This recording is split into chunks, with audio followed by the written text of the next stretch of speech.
बिराद मोजाङै जालांबाय বিভিন্ন জাতি জনগোষ্ঠী आंखौ समर्थन खालायबाय नोंथांमोनहानो नुखाबाय जे 3 नम्बर क'क्राझार एसटी समस्तिनिफ्राय बिपुल भटआव देरहागोन होननानै आं कनफिडेन्ट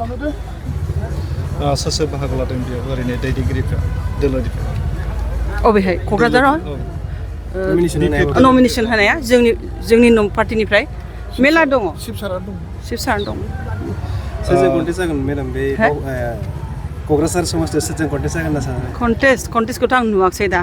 दिनैनि दिनावहाय थानो हागौ सोरबाफोर खिन्थु बिदि कन्टेस्ट जानाय नङा मेडाम मा मावनो गोनां खामानि दं होनना सानो नोंथांमोनहा नुखादों जे जोंनि समस्तियाव बा माबायाव अल ओभार आसामखौनो होनजायो जेनेबा अरुणोदय आसनिफोर खालायगासिनो दङ बेफोर पाब्लिकआ बिराद एप्रिसियेट खालायदों आरो जुब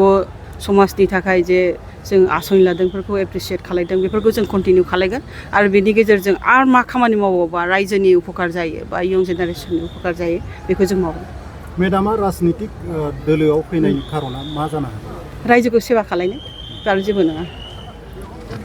दिनै गुबुन गुबुन हारि हारिसानिफ्राय नैबे नोंथांनि नमिनेसन जिथु गथायनाय हाबाफारियाव बाहागो लादों बेखौ लानानै नोंथाङा देरहागोनखौ रोखा होननानै बुंनो सानो एकदम रोखा नोंथांमोनहाबो नुनो मोन्दों बेखौ समर्थन गैयाबाथ' मानसिफ्रा ओरैनो फैया आरो स्वतस्फुर्त भाबै बिथांमोनहा फैदों आशीर्बाद होदों बेहायल' नङा आं जेराव मिटिं खालायदों जेराव बिसोरखौ लोगो हमनो थांदों आंनि साननायनिफ्राय बांसिन आंखौ समर्थन खालायदों हिन्जाव हिसाबै जानो हागौ आरो अननाय रायजोनि आरो इसोरनि कृपा फोसावदिंनाया बबेयाव आरो माब्लानिफ्राय आरो स्टार्टिं बेखौ जोंनि स्टेरिं कमिटिया डिसाइड खालायो आं डिसाइड खालाया बिसिनि मथे आं सोलियो